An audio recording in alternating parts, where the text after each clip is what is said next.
فبالتالي كانت مخالفة، كان على حكم الفار يتدخل هني تدخل إيجابي، يبلغ الحكم بأن هني الاي بي بي بناء هجمة في نحط الحالة مرة ثانية الكاملة اللي من هالطرد، هناك هجمة متكاملة من بعد ما انقطعت الكرة من مخالفة،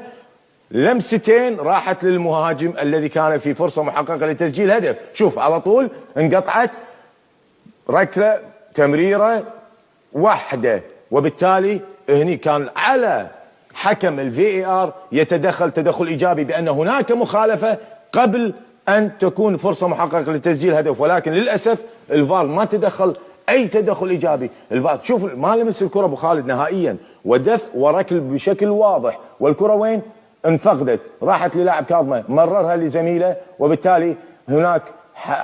منع الكرة، وبالتالي كان على حكم الفي ار يتدخل تدخل